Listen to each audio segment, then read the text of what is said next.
pleasure in attracting a stellar list of speakers that address today's most relevant issues. The club's place as a refuge for rich discussion and networking has never wavered after 123 seasons. We are dedicated to encouraging debate on the issues that matter to this city, this province, and this country.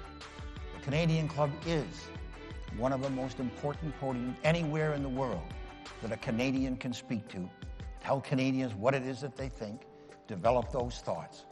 And so I want to thank you for that very, very much. Please join me in thanking our esteemed panelists today. Through our programs and events, including our youth and young leaders programs, our diversity partnerships, our joint events, and our media and social media opportunities, we offer you access to dynamic political, social, and business figures from abroad and right here at home. The platform from which the eloquence of Canada has flowed all of that time, whether it be business, education, politics, sports, arts, and culture. If someone wants to say something to Canadians about this country and about the future of this country, this is the venue you choose.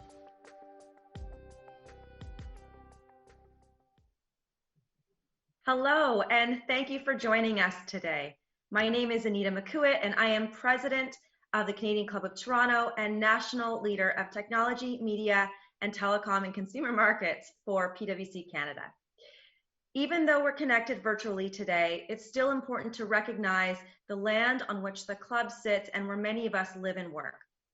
We're gathering on the traditional lands of many Indigenous peoples over the centuries, and most recently, the Mississaugas of the Credit First Nation, and we're grateful for the opportunity to meet on this land. Today, we're joined by Victor Dodig, President and CEO of CIBC, to discuss the responsibility that organizations and leaders have when it comes to building a sustainable, inclusive economy of the future. But before we dive into today's topic, here's some information about how to participate with us. If you find that your internet is slow, try the click here to switch stream button. The video quality may decrease, but the audio should stay strong. And we do want your questions today. So if you have a question, just click the questions tab, type it in, and it will go straight to our moderator. Thank you to today's event sponsors, PwC, Blake's, and Canadian Bankers Association. The Canadian Club is a nonprofit, and we've been gathering together for 124 years, and it's because of our sponsors that we're able to do that. So we are grateful for your support of today's conversation. After his remarks, Mr. Dodig will be joined in discussion by Rola Dagher, Global Channel Chief for Dell Technologies, and Richard Manley, Managing Director and Head of Sustainable Investing for CPPIB. Their conversation will be moderated by BNN's Amber Kanwar. One of the club's traditions that has not changed during these virtual times is a toast that we make to our country at the start of every event. So if you have a drink nearby, please join me in a toast. To Canada. To Canada. Canada. Now I'd like to turn the podium over to my colleague Diane Kazarian, the GTA Managing Partner for PwC, to introduce Mr. Dodig. Thanks, Anita, for that very warm welcome, and thank you everyone for joining us today. So I've had the pleasure of knowing Victor Dodig now for many years, and in my capacity as the GTA Managing Partner, we've done some great work together. And I can tell you that his leadership at CIBC with his people and clients and communities is making a tremendous difference. And his leadership in our communities, where he shows care, persistence, and courage, is outstanding. And I can attest to this firsthand in the work that we've done together at St. Joe's Foundation as one example. Since he became the CEO of CIBC in 2014, as a business community, we've watched Victor work to usher in a new era for the bank, positioning CIBC as a relationship-oriented bank for the modern world. In 2016, he led the acquisition of the private bank, establishing a strong North American platform for CIBC to serve their clients and deliver growth. Victor also shares his over 25 years of experience on critically important boards where he serves as Vice Chair of the Business Council of Canada, co-chair of the Black North Initiative, and member of the Global Catalyst Canada Advisory Board in CD Howe. As part of his efforts, Victor has been an absolute trailblazer, particularly when it comes to sustainability and inclusive growth and broader inclusion and diversity. By putting CIBC's people and clients first, Victor has been able to demonstrate why and how embedding ESG considerations into the bank's core strategy has helped create significant value and trust. And at PwC, we're also committed to achieving growth in this way, which benefits our entire society. Last year, we pledged to digitally upskill 1 million Canadians, especially those in marginalized communities. And I'm proud to say that to date, we've successfully reached over 250,000 Canadians on this journey to close the digital divide. We've also made a global commitment to be net zero by 2030, and we've been working closely with business leaders and engaging them on this important journey. And most importantly, we believe that these conversations are rooted in building trust with stakeholders. Trust is critical. It is valuable, it is measurable, and requires accountability. And it's only developed through inclusive, transparent, and open leadership like Victor's. And this will be critically important coming out of COVID-19. And now to speak more on the role of the private sector in driving the economies of the future through sustainability and inclusion, it is my distinct pleasure to welcome Victor Dodig, President and CEO of the CIBC Group of Companies. Victor, take it away. Thank you, Diane, and thank you, Anita. Thank you for that very generous introduction. You know, this continues to be a time of many firsts. Again, in 2021, this is the first time I've put on a tie. It's always good to practice in case you forget. This is the first time I've sat in my living room wearing a suit, looking into my laptop, speaking to what I believe to be is almost 1,000 people listening to a speech. If I were to describe something like that to you a year ago, you would have thought I would be at the height of my own ego. But that's not the case. This is just simply the reality that we're living in. And it's a privilege and a pleasure to be with you here today. I hope that during this short speech, and importantly during the discussion with Amber and Richard and Rola, we can share some thoughts that you'll all take back to your respective organizations and networks to make Canada a more robust economy, make it more sustainable, and make it more inclusive as we go forward, because we will get past the pandemic. At the same time, I think it's only appropriate to recognize that we are in a health crisis. It's important to recognize those, many of which cannot be on this call because they're working with their hands, their hearts, and their minds. People on the front line in healthcare, pharmacists, sanitation workers, people who make our food for us, people who work in grocery stores, and people who work in banking centers. To all of them, I want you to know that we all genuinely care for you and respect what you're doing during this very difficult time. At the same time, we're in a health crisis, we're in a unique economic crisis. An economic crisis that has three defining features. The first was the speed with which it arrived. It arrived overnight, it dislocated family lives, it dislocated our GDP, it dislocated companies and our government spending like no situation could have done before with such speed.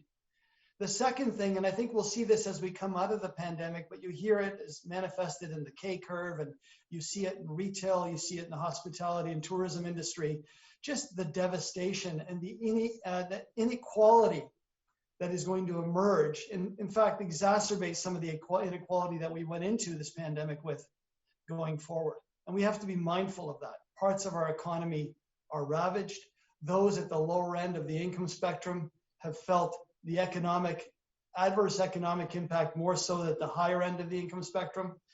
And it has been asymmetric in every sense of the definition, while there are some industries that have done well.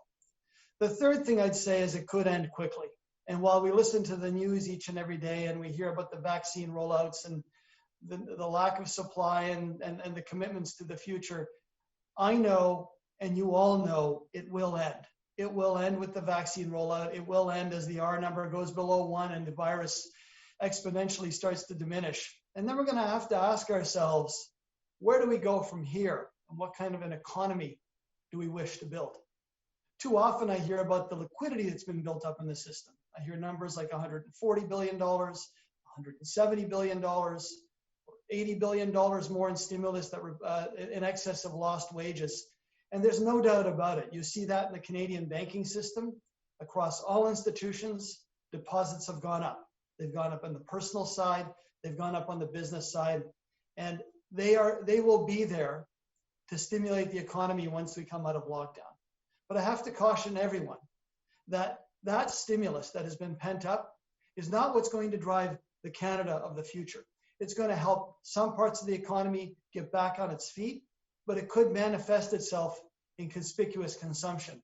And that is something that does not build sustainability and inclusion in terms of robust economic profile going forward. You know, I want to frame the discussion around sustainability and inclusion in terms of our ability to grow. During this pandemic, I see it as returns have been privatized and risks have been socialized. The fact of the matter is the government debt has grown. Our ability to borrow and our capacity to borrow was there, but we all know that when interest rates normalize, there'll be more of a crunch on government finances. We're living in an era where our family business, our energy business is under fire due to climate change, which is very real. And how do we respond to that as opposed to responding to others' decisions? And how do we deal with inequality and the fraying social cohesion that we see in society? We saw it in the US, we see it in Canada as well. And the pandemic, as I said earlier, has exacerbated that. I think the quality of our life in the future is going to rely on growth, and growth over redistribution of income. We're going to have to grow the pie so that there's more there for those to share. And my message to the public sector, the policymakers, would be to enable the private sector. Yes, support us through this period of the pandemic, but enable the private sector to bring capital to the table to grow our economy and grow it in a sustainable, inclusive fashion. I believe that the public sector is there to enable. The private sector there is there to drive growth. And we've seen many, many examples of this in the past where both work well. Both are integrated in terms of building a stronger Canada. I hate to take the page out of an American historian's book, but there's the late Alfred Chandler wrote a book about the visible hand. Some of you may have heard me refer to that in the past, because it's not all about the free market.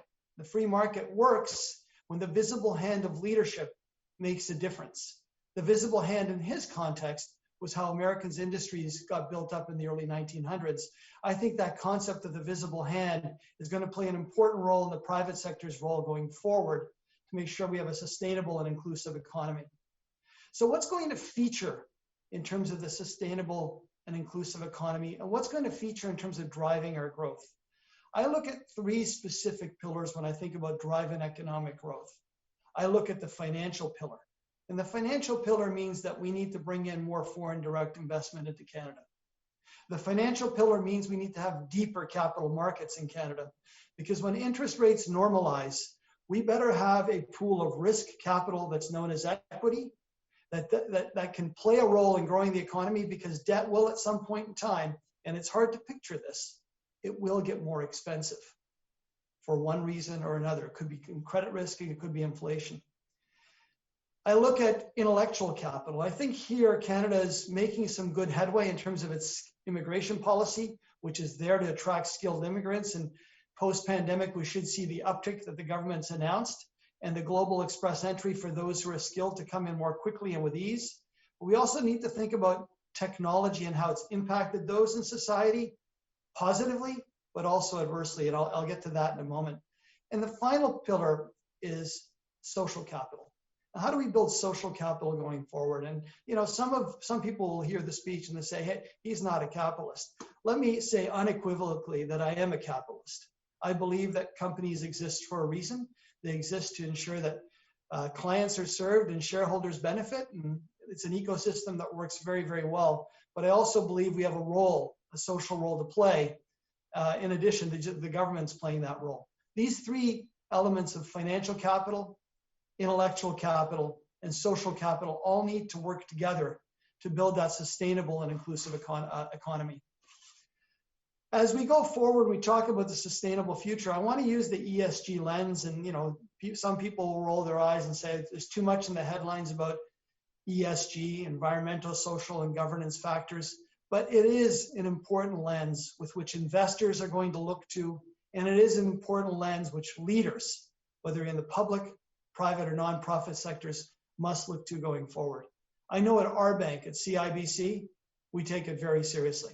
We've got commitments in terms of supporting our oil and gas clients, but at the same time, commitments to grow and fund the renewable sector, which is playing an increasingly important role, and making sure that we play our role in getting to a carbon neutral footprint as a bank.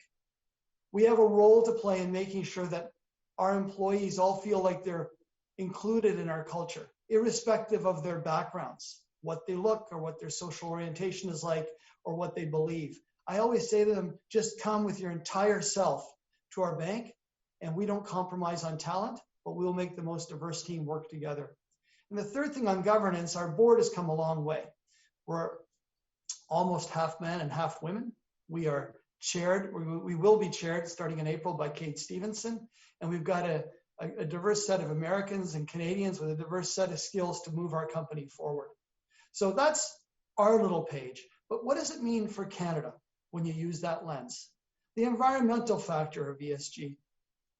What does it mean to Canada? Today, our energy industry, our family business is under assault.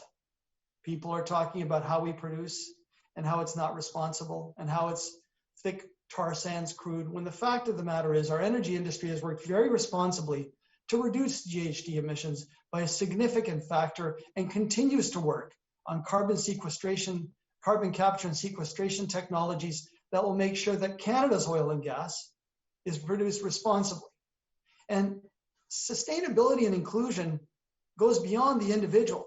It's also a political and a federal mission. It's making sure that the parts of Canada that produce things that are from our family business are included in terms of our economic rebound and are doing so in a responsible fashion. I think we all know that climate change is happening, but to transition to a gas and oil-free future will take quite a bit of time. So let's make sure that we're focusing on our family business and we're investing in the technologies and providing policies that can support those technologies so that Canada is seen as the place that produces non-renewable resources in a most responsible way. But at the same time, making sure that the renewable energy that we produce, and we've got the most generous portfolio of assets in our country, is able to get to market and is able to get the risk capital that it needs. And indeed, we're starting to see that in a very significant way. Canada also fuels the world in terms of agriculture. Let's make sure that that gets out to markets so that all parts of our country are benefiting from this rebound. When it comes to the social aspect, I think this year has been a defining year because of some of the tensions that have come to the surface again. And as I said earlier, it's happened in the US on the racial front, where you see anti-Black systemic racism, where you see anti-Indigenous systemic racism in our own country, and that needs to be removed. But on the social side, I want to take a broader lens for a moment and talk about how we ensure inclusion and sustainability for our economic growth going forward on the social front. Childcare policies, like we have in Quebec, that is a blueprint for what the rest of our country should be doing so that families can have affordable childcare, and more of our Canadian population that wants to participate in the economy, not just in the short term, but in the long term, and particularly women who are often burdened with the primary responsibility of childcare, have the ability to get out there and can do that in an economic way in terms of caring for their children and contributing to our economy.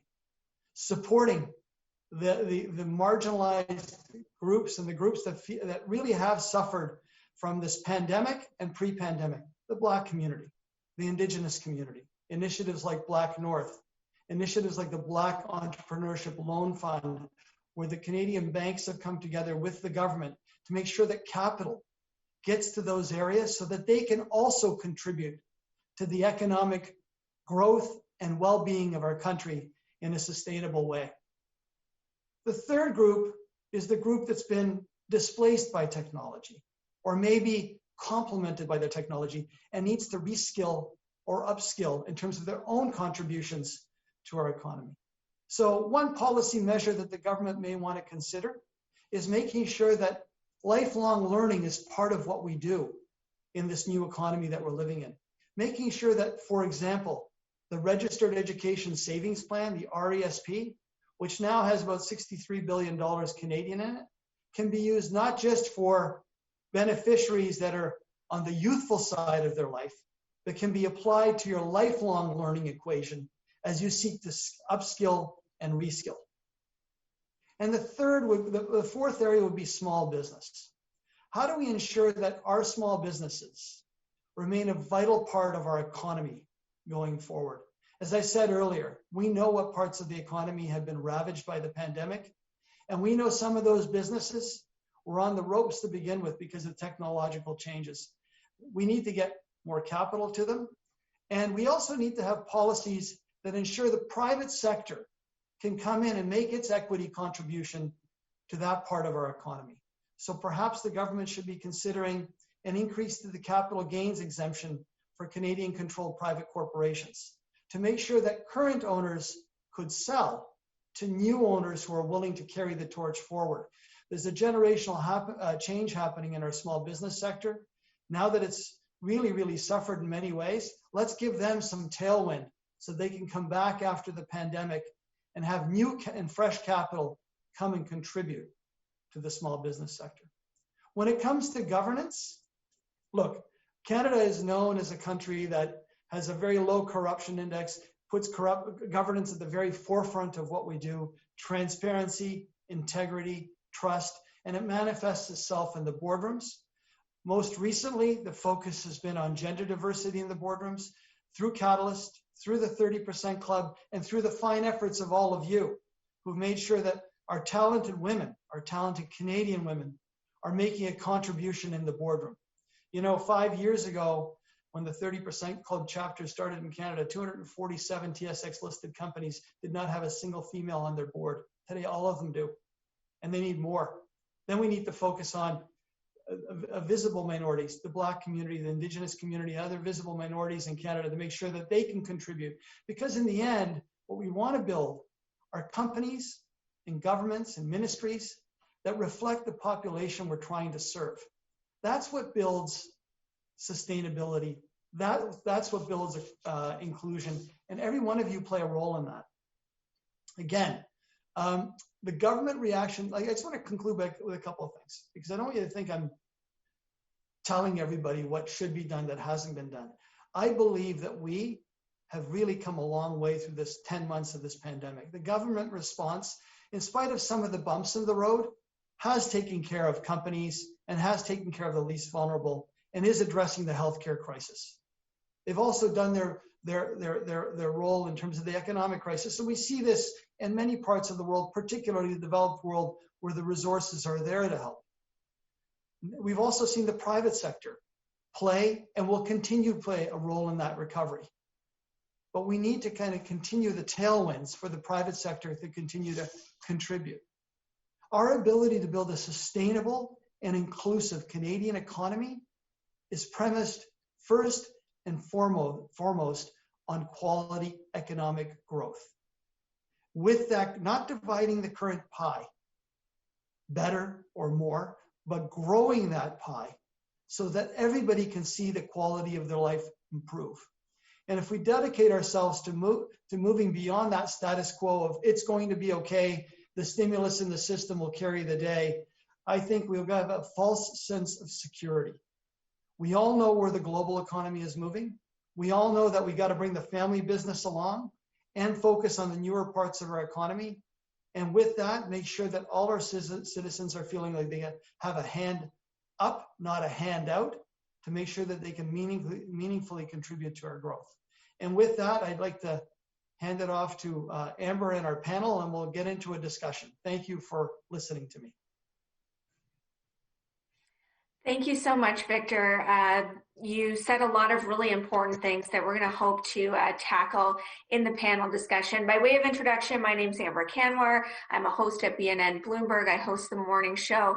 And we're going to bring in Rola Dagher, who you may know of Dell Technologies, and Richard Manley, who's with CPPIB. And we hope to have a really great conversation with the audience's participation about some of the elements that Victor was talking about, particularly about how we build a recovery that's not about going back to where we were, but is more reflective of the lessons that we've really learned over the past 10 months, which is that, you can't succeed if everyone else is not succeeding with you. So this idea of both social inclusion and environmental inclusion. And so that's really going to be the focus of the conversation for the next 20 minutes or so. And maybe Victor, I know you just spoke for quite a bit of time, but I'll start it off with you because you picked up on, and clearly you're a champion of a number of causes, the Black North Initiative, getting women on boards, getting more visible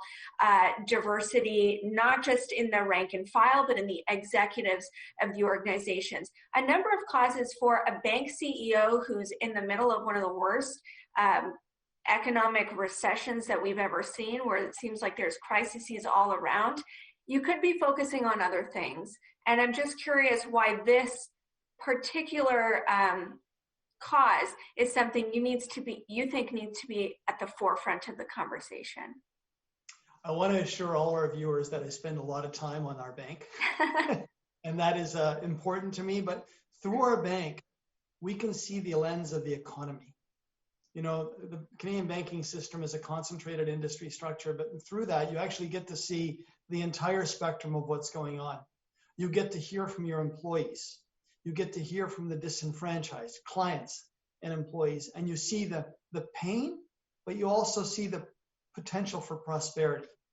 And the pain points today are revolving around climate change, and we see what's happening. It's real. Sheets of ice are melting. The ocean water levels are rising.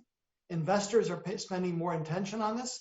And if we want to make sure that capital comes to Canada, we need to make sure that companies, the private sector, broadly writ, publicly traded companies and private companies are focused on that, because capital won't come here otherwise. The fraying of society, the inequality of income that is going to be further ravaged by the pandemic is something that, you cannot build a stable civil society that actually grows economically without everyone feeling like they can meaningfully participate. And for those reasons, it's an economic reason. People say, why are you doing this? It's not a sociological project. It's an economic reason. I want everybody to feel like capital will come to Canada because we're doing the right things. And all those who work with their hands, hearts, and minds have a role to play as we move the economy forward. Rola, I'm wondering if you can pick up on that, because in many ways, these are conversations that we've been having for years now, but something does feel different about the last 10 months in terms of putting those words into actions. And I'm sure you see it at the corporate level, but also as part of your own lived experience. I mean, in many ways, you're the embodiment of the type of person that we're trying to lift from obscurity, essentially. Absolutely, Amber. And it's hard to go after Victor because he covered everything. So I'm not sure where to start now. But I have to tell you, and this is what attracted me to work with Victor when he tapped me on the shoulder a couple of years ago to join the Catalyst 30% Club. And him and I sit on the Black North. Two things as an immigrant, and Victor will relate to this as well, is two words as leaders. It's purpose and impact, right? To me, how we learned it and how we earned it, and now we're returning it back because it starts and it ends with people. Because Amber, leadership is not just a title that you own, and it is our duty to return it back to the people of the country, the community, and our home and our family business, as Victor says, which is Canada, period.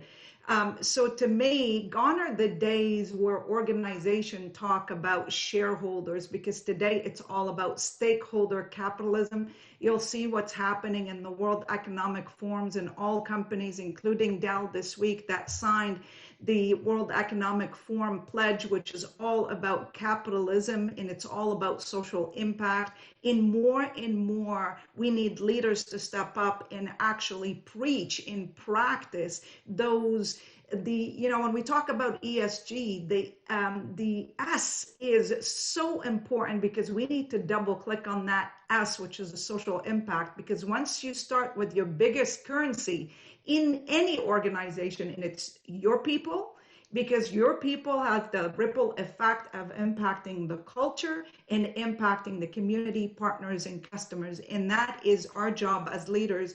And women like me that actually had fought the system to get to where we are today, because the system wasn't set up for me to be a president or to be a chief officer. And look where we are today, because we know that once you learn that everything that you know and you earned it, it's time for us to give it back. And hence Victor says that, he does focus on the business. I do focus on the business, but the biggest impact for us is to give it back. And you mentioned, focusing on the S, the social impact. That's part of, an investing framework. And Richard, I want to bring you into the conversation, because pension funds have really been at the forefront of, yes, there are companies like, what Victor is doing and doing it from a top-down approach, but pension funds have been at the forefront of essentially agitating for that change, especially on the environmental side. But it seems like what's burgeoning now is, okay, how do we put emphasis on social side? What metrics should we be looking at? What metrics should companies disclose? How do you vote on something? How do you agitate for that as an investor, saying, I'm not going to give you these dollars. I'm not going to invest in your company unless you meet these criteria? A lot to unpack. Thanks for the question, Amber. So maybe one thing I'll start by saying is we find it very helpful not to talk about ESG, which I'm sure is going to have the audience slightly curious, but we find it much more helpful to talk about managing and engaging with 21st century business risks and opportunities. This is a reflection of this new century and the operating reality that companies are working in. We're trying to meet the demands of almost 8 billion people in a globally and digitally connected world. And simultaneously, corporations are confronting ferocious competition, pushing them to drive financial performance using all the levers available to them. Now, that means we effectively have externalities that are reaching tipping points, changing consumer and regulator expectation of industry at a time when companies are taking risk, and I think that the COVID crisis has shone a light on this, taking risk to drive financial performance at a time when society and the markets are less tolerant than they ever have been when companies miscalculate risk. So our view is that this is the macro reality that corporations are operating in, and that corporations and investors who seek to outperform in this new macro need to embrace this reality and take a more expansive view on the risks and opportunities intrinsic in their business. And you touched on social. One thing I say is social is in a world where we are seeing the largest percentage of market capitalization of the world's equity markets attributable to intangibles, which can really only be attributed to their talent. We clearly need to raise the focus on how corporates retain their talent, how corporates engage with their stakeholders and communities, because when they miscalculate the risk of how their business impacts those stakeholders, the feedback loop today is more violent and more tangible than it has been before. Now, I just wanted to pick up, because I guess my question is, how do you examine that, right? I mean, how do you go from traditional financial analysis where you're looking at models and discounted cash flows to now trying to handicap that? It requires us to take a view on what are the key externalities associated with each industry's business model that may require internalization. Where could the customer, where could the regulator, where could the client decide to change their position on that company's value proposition if they are deemed to be assuming too much risk. So at CPP, we have a proprietary materiality matrix at an industry level where we identify what we believe are the key issues that the board and the executive team need to be engaging with if they seek to both create value and crystallize optionality in the medium term, but also mitigate risk and protect value in the short term. It requires us to score data. Companies publish a lot of data. Unfortunately, most of the ESG data we are provided with today is policy statements. I think we would like to see the reporting standards and the data reported converge towards numeric performance metrics. I think it's fair to say that over the last 3 months, we have seen momentum towards converging the ESG reporting frameworks around the world, and I would hope that in the not too distant future, we will see consolidation towards a common standard at an industry-specific level that we can attribute globally. It's interesting you talk about, policy statements to metrics, and I'd like to bring it back to you, Victor. Yesterday we were chatting, and I found it interesting that one of the ways that you're putting, policy into practice is through tying compensation to direct targets around ESG. Could you elaborate on that and maybe talk about other ways you're trying to move from just policies saying nice things to actually implementing it in the business? Very much so. And Richard, I concur with you. I mean, in the end, I think we're getting to the point where we're not specifically speaking about ESG. It's embedded in terms of how we do our business, and it recognizes some of these macro trends that you outlined earlier in your comments. We have added the ESG metric in a hardwired way to our rewards system at CIBC in 2021.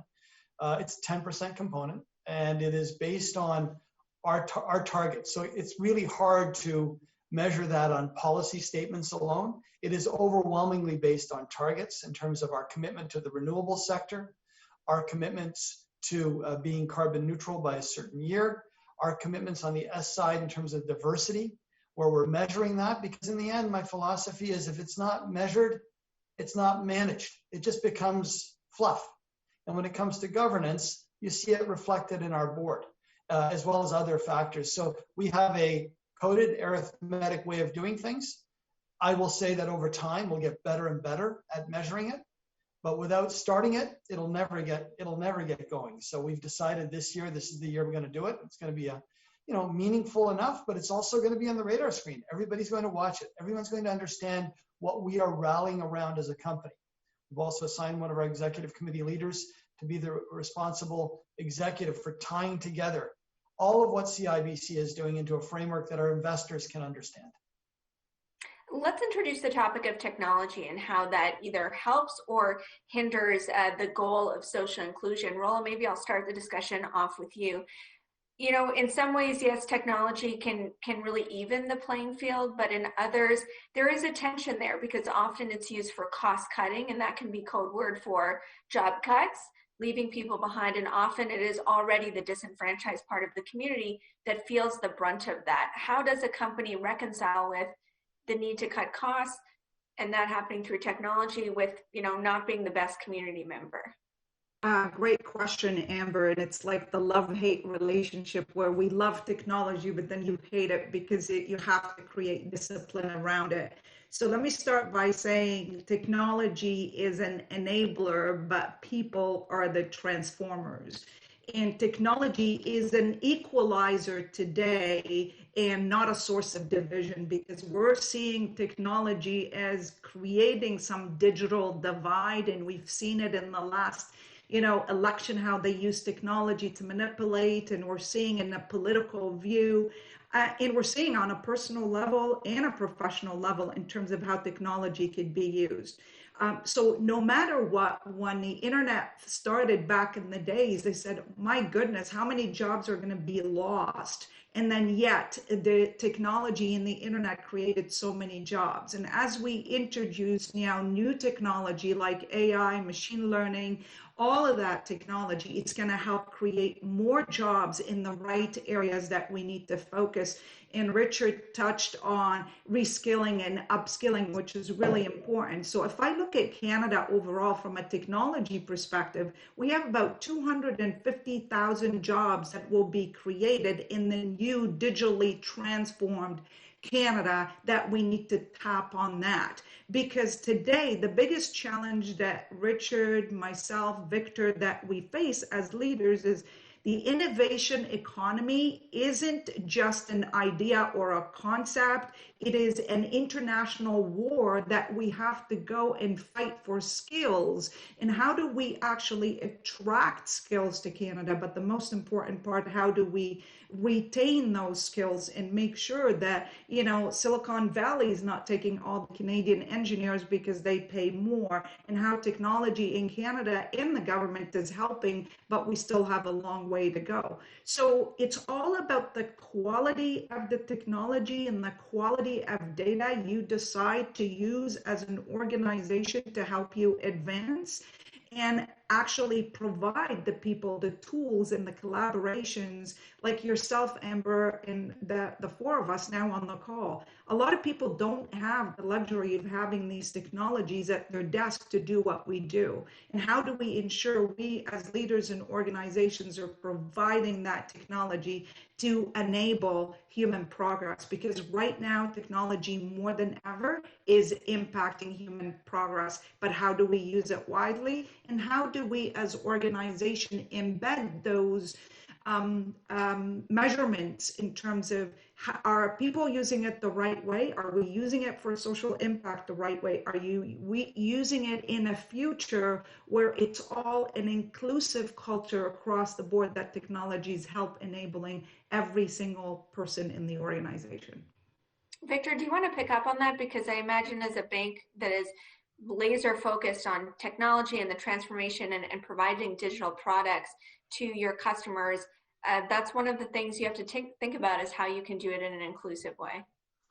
Yes, technology has always reshaped banking. I always like to remind everybody that, you know, we installed the first ATM in the country in 1968, and back then it was a key with a $30 packet of money, Cloverdale Mall in Etobicoke, Ontario. So it's been there all the time. It's getting more accelerated, and more of it is getting into the power of the consumer.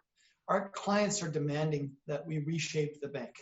They want to do more things on their own. You know, today, 92% of consumer transactions are done on an ATM, a tablet, or on your laptop. It's going to 96 and ultimately 100. Well, it won't get to 100% because there's just some things that are difficult to process that way. So it is reshaping the bank. We are repurposing our old investments in legacy areas and putting them into new areas to simplify and transform our bank so that we have the resources to grow, and which is particularly important when interest rates are low. But it is being driven by consumers. At the same time, to Rola's point, you know, having the skilled talent to be able to put into those roles to play both defense, whether it's cybersecurity or anti-money laundering, or offense, which is growth in our bank, is really, really important. And I will say this, you know, as I visit our team members in the technology area of our bank, not everybody has a degree from Waterloo and MIT. You know, many of them come from community colleges. Some of them have 2-year programs, but they come up with very, very hard skills. So one of the things I think our education system is going to need to do is it's going to need to serve that group, that growing group and that growing demand with new ways of getting educated with the very, really real hard technology skills that we need. And that's what I'm encouraged by. There's more of it, but we need to double down in that regard. Just 2 points on that, sorry, Amber, that I'd like to add to Victor, as he touched on when it comes to the bank and the innovation, because the innovation happens in every single organization, not just technology. And it's so important right now, what Victor talked about is the customer experience, because the customer experience is everything. We're living in a world where it's all based on experience and personalization. And everything we do as an organization has to come down to, Amber, you download an app, or if there's a new feature, from CIBC is downloaded on your app. Is this personalized enough? Because if it's not going to help you, because you'll be like, okay, whatever, I'm just going to pass on. And the second point that Victor touched on in terms terms of giving a broader opportunity to the community where immigration is so important to the success of Canada. And we as leaders need to ensure we're tapping into the new immigrants that come to Canada and going out there and reaching that broader perspective, because you don't want to hire people that look like you, and you don't want to hire people that think exactly like you. We want to hire people that have the same value and drive to help us impact in the community. Richard, as an investor, we've certainly had a difficult relationship with technology. What's good for business doesn't necessarily always mean good for society. And because ESG is just embedded, as you said, in all the investments that you look at, how do you reconcile that tension? The tension in terms of the double side of technology? Yes, yeah. Yeah, actually, I was just listening to Rola there. I think one of the really interesting things is that actually technology has been one of the things that has created information symmetry. And as you think about launching products, the reality is we have nearly 8 billion journalists with digital capabilities wandering the planet today. And that is, I think, creating tremendous equality of insight, such that when corporates misstep, the feedback loop now and the distribution, the voice of an individual is something that I think has changed the nature of the ESG risk profile for industry. I think there's a few elements to the technology sector that we have in the materiality matrix. The first is actually how the industry thinks about the data that it's managing. How it ensures the security of the data that it's managing. And increasingly, I think how that data is used, that data is monetized, and those companies influence society is creating not only reputational risk for them that may manifest itself in their cost of equity, but importantly, how it may be creating other forms of risk that over time may ultimately manifest themselves in the scale of their addressable markets. I know we haven't seen many examples yet of people deleting apps from their phones and totally compromising overnight the addressable market of a single platform. But I think, customer patience with technology companies is evolving in a way that we are closer today than we have been to a point where customers could easily turn their back on a technology company when it miscalculates risk that could present itself as a catastrophic reduction in their valuation.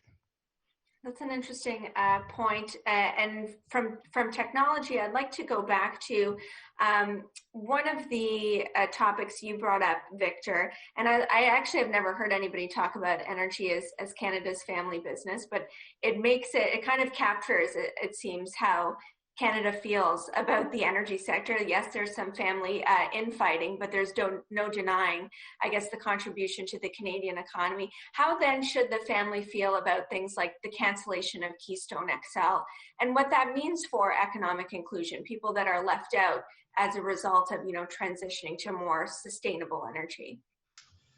That's a good question. Let me say first and foremost, because I don't want my remarks to get misconstrued. I fully believe all the fact base in climate change, but I also fully believe that we're responding to that in a responsible way. The cancellation of the Keystone XL pipeline that was announced last week by the Biden administration was a regrettable decision. Regrettable because infrastructure projects require certainty. And when you're dealing with your biggest trading partner, yes, it was denied a few years ago, but significant steps were taken to reduce GHG emissions, to change the stakeholder composition of who's involved, so it's a win-win situation. And then to see it ground to a halt is very unfortunate. What I think we need to do as Canadians is we need to get the message out to the rest of the world that when it comes to the production of our non-renewable energy, we are more responsible than any nation on earth. And when it comes to investing in technologies to advance carbon storage and sequestration, to reduce GHG emissions, we can demonstrate in a fact base that we can do it cleaner and better and transport it more safely than anyone else. And that is going to win in the end of the day, because non-renewable energy is not disappearing. Renewables growing dramatically, but it cannot displace non-renewables. So we need to go out there and advocate the fact base so that people know that Canada produces it and produces it responsibly and will continue to do so. Richard, I'd actually like to dip into the pool of viewer questions for this follow-up. It follows up nicely from what Victor was saying. But when will the market be able to price in climate risk as part of investment decisions? Do you feel like you guys are there at CPPIB? I think we respect the complexity of the challenge.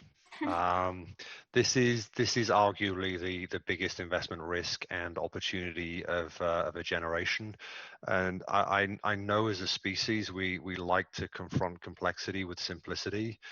Unfortunately, I think the challenge of climate is one that merits respect and requires us to, frankly, roll up our sleeves and do the hard work.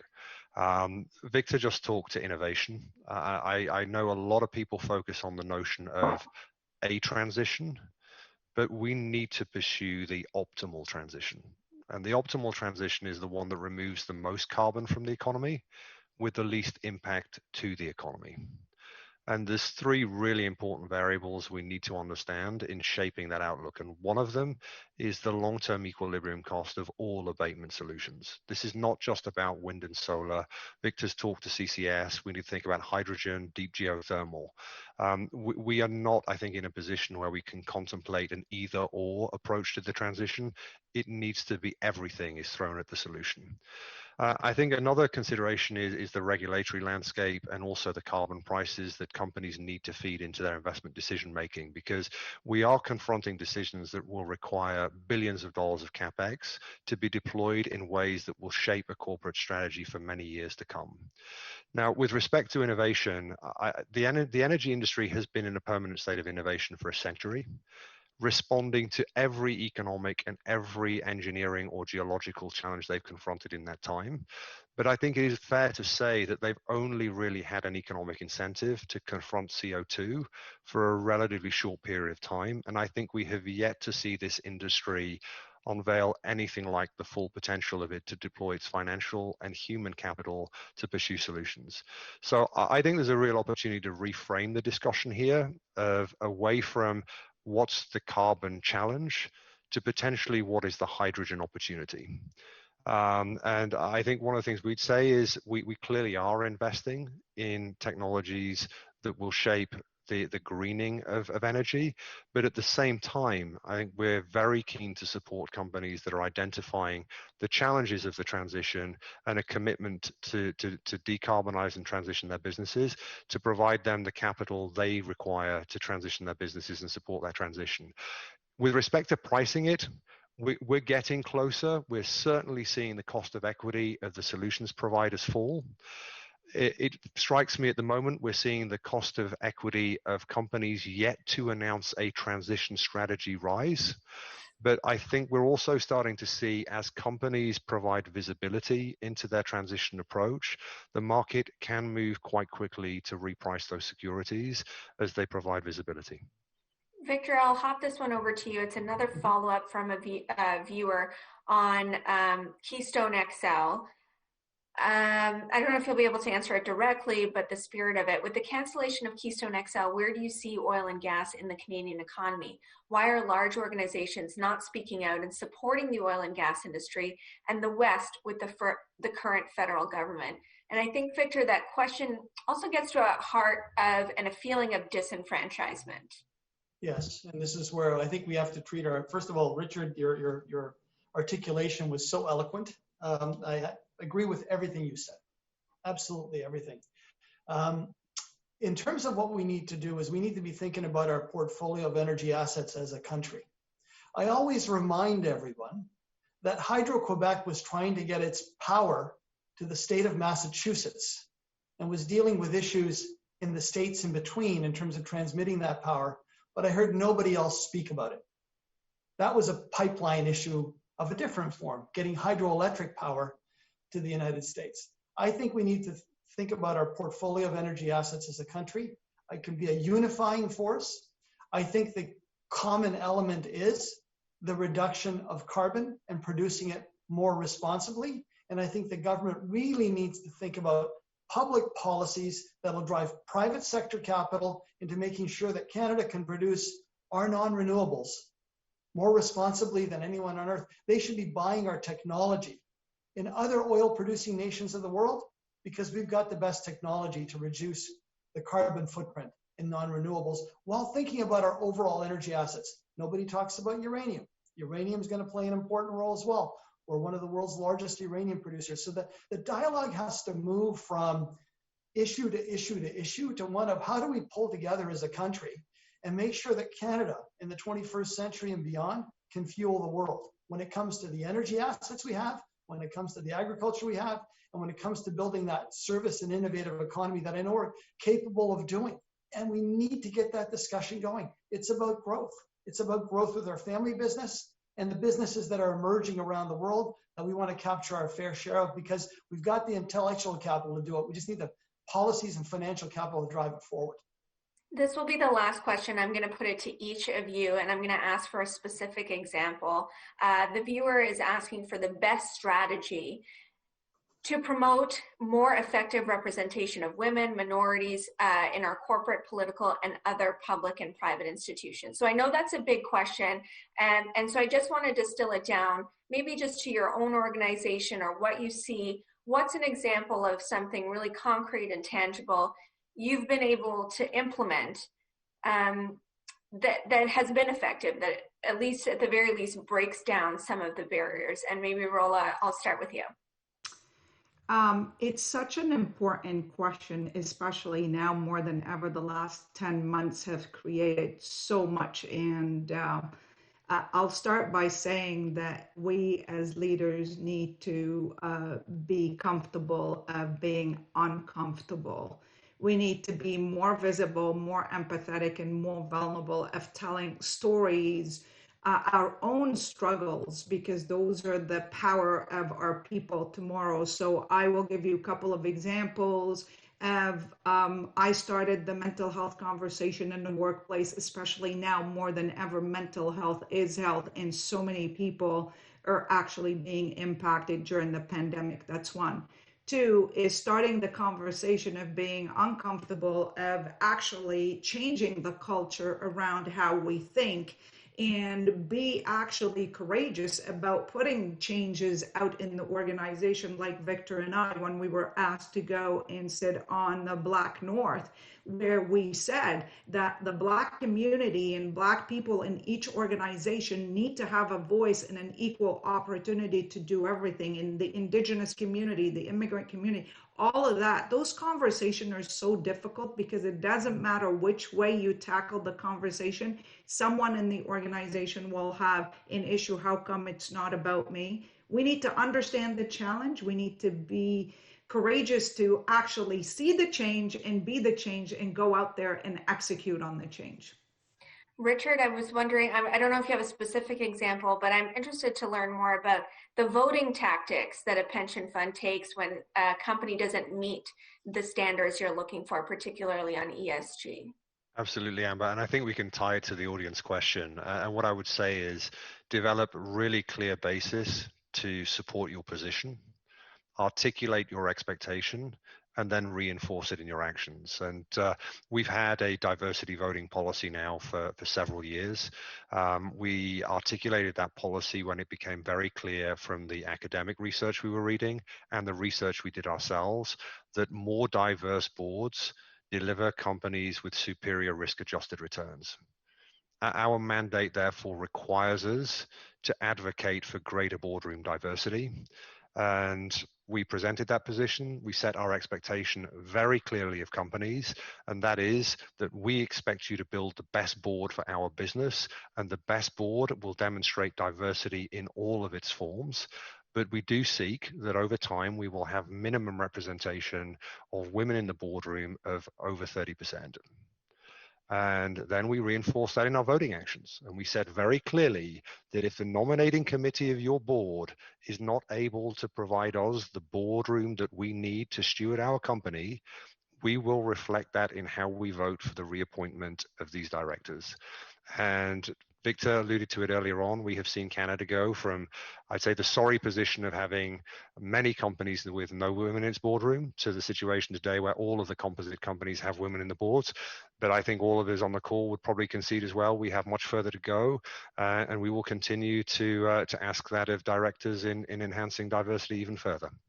And Victor, I'll give the last word to you before I turn it to Anita. I think Rola and Richard articulated it very well. So I would agree with what they outlined. I'd say there's a couple of things that I'd go back to as well. One is it's much easier to do this when you're growing your economy because it creates more opportunities and it creates a human mindset of there's more to share. That's just natural. If things are shrinking or if things are flatlining, everyone tends to put their guard up and change doesn't occur. So I think that's something that I would add.